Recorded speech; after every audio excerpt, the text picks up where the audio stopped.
Hello, everyone, and welcome to another episode of the Wise Decision Maker Show, where we help you make the wisest and most profitable decisions. My name, as always, is Dr. Gleb Tsipursky. I'm the CEO of Disaster Avoidance Experts, the future of work consultancy that sponsors the Wise Decision Maker Show. And today with me is Nilesh Thakker, who is in a leadership position in Zinnov.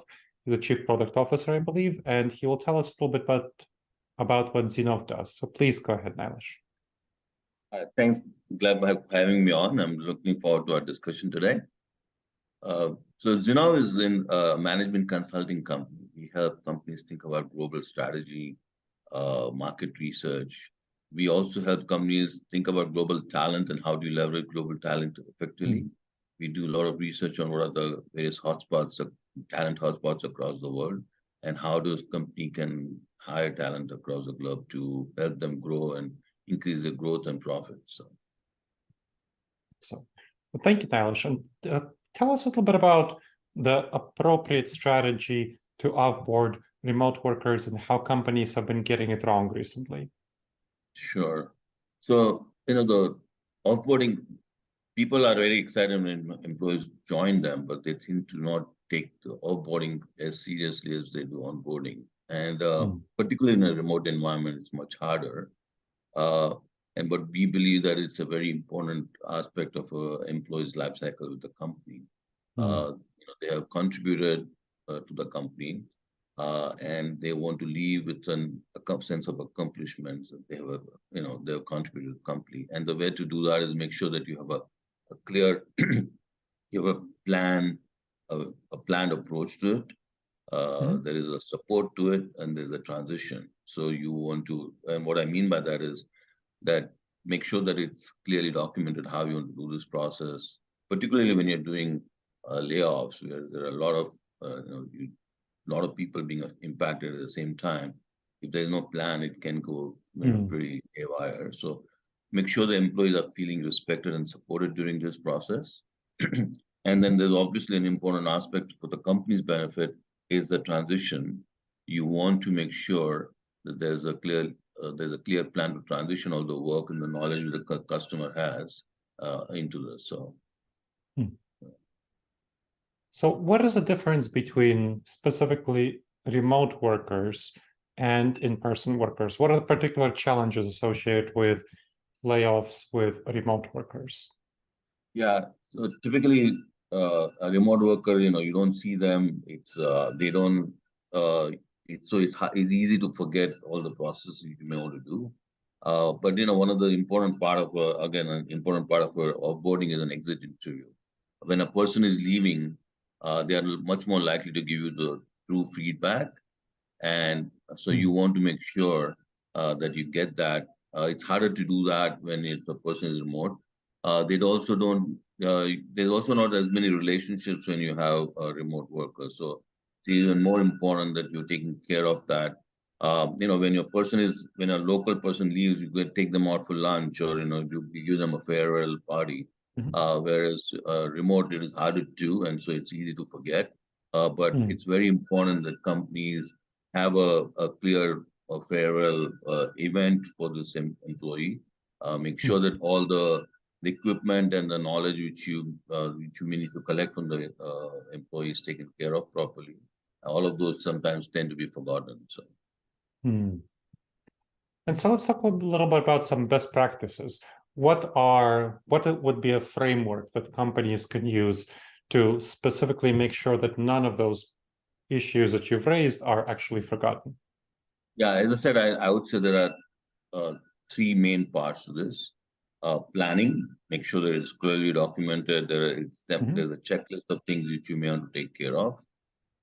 You are being supportive of the employee, respectful and supportive of the employee. And so how can you support them is, suppose if it's a layoff, do you support them through financially, through support about interview, resume research? You also want to make sure that if you have any references, you're willing to give them those references. So those are the support and the respect part of it.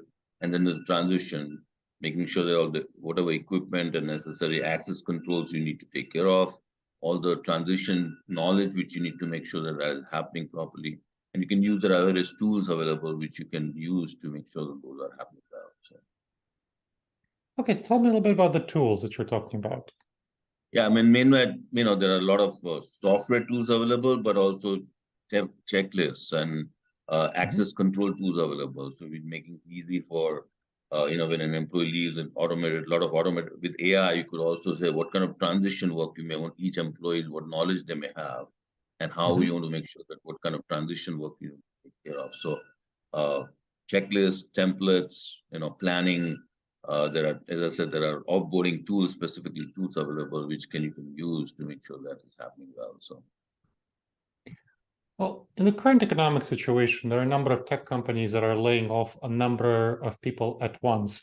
How should this kind of situation be handled versus one-off offboarding where you figure out someone's not a good fit and you say, well, this person may not be a good fit and we'll want to part ways with this person versus 100 people at once, 1,000 people at once. What is the difference there? yeah, I mean, I think just as you know, there are more than 300,000 tech employees have been impacted over the last year alone. So, and when you're doing one-off, it's easy to do everything I mentioned earlier. But when Yeah. you are when you're doing layoffs in big numbers, you tend to not be able to take all the steps properly. But one of the things is very important is make sure there is a clear communication plan, that all the employees are properly informed. There is an exit interview, which is pretty important, which will help you improve the future processes which you learn from this exit interviews. But also, uh, when you have hundreds of people impacted by this, it also is impacting the current employees who are going to be left behind.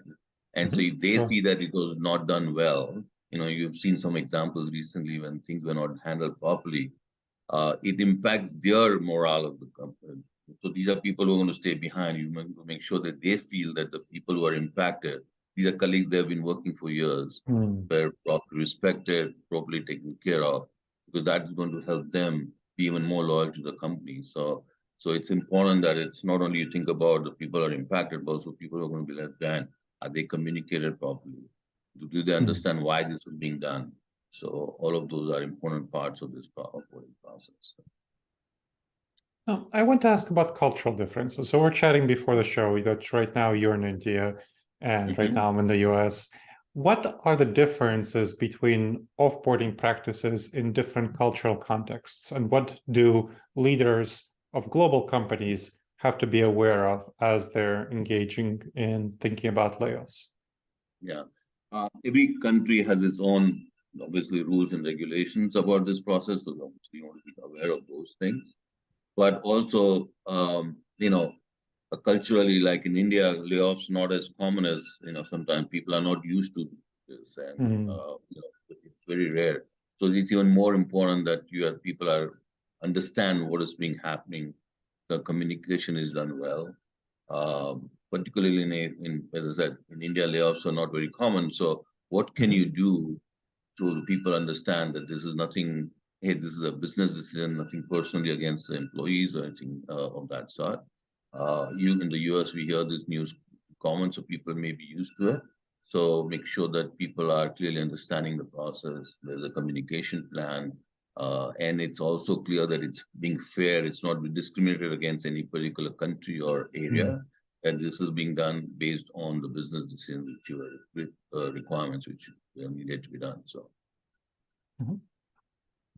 Now, remote workers are, when you look at surveys, overall more worried about layoffs than workers who are working in a hybrid modality or fully in-person modality. To what extent is this concern reflective of reality? Say that again, maybe. To what extent are remote workers more frequently laid off than, let's say, hybrid workers or comparable fully in-person workers? Yeah, I don't think there's any stats which says remote workers. One thing that I do know that 85% of the remote workers feel that the offboarding process is not satisfactory. So So there is a lot of people who are remote. They don't feel that the process was as good as it could have been. So that's something clearly the companies have not been. We are still, all of us are still learning through this, right? Obviously, hybrid and all that is the new concept, at least at the level, at the scale at which it is happening right now. So companies are still learning. Also, tech workers, and until now, tech has not seen as many layoffs as before. Sure. So there's also a new phenomenon for the tech industry. And so that is also something with a learning process for the companies. And so I believe that that's going to take a little bit of time. But there are companies which have handled it well and companies which have not handled it well. And hopefully, as we all learn, it'll get better. So make sure that you plan offboarding remotely as well as you do for an in-person employee. So. Okay, well, I think this is a good note to wrap up on. Are there any last words that you wish to share? Any advice about offboarding that you haven't shared yet? Yeah. So I would say make sure that offboarding is clearly planned. There's documented a planning both from an actual process and also a communication plan. There's a plan for transition, and there's a clearly plan to support the employee and make sure the employee feels respected. And that is also important for your people who are going to be remaining with the company, that they feel that their colleagues were supported, because that's going to be an important part for your retention strategy. So offboarding should be taken and also one of the most interesting aspect of this is, as employees, when they're leaving, as I said earlier, are likely to give you a lot more candid feedback, which can be very important for the company to make sure that either how to make sure that the process is improved, but also what other things can be improved in the company to make it even a better place to work. So, excellent. Well, thank you very much, Nilesh. That was very helpful. thanks, Gleb. Really appreciate your time and looking forward to our discussion in the future again. So. Thank you. And thank you to the audience for checking out another episode of the Wise Decision Maker Show. Please make sure to subscribe to the show wherever you check this out and leave a review. It helps other people discover the show and it helps us improve the show. All right, everyone. I look forward to seeing you on the next episode of the Wise Decision Maker Show. In the meantime, the wisest and most profitable decisions to you, my friends. Thank you, Gleb. Take care. You too.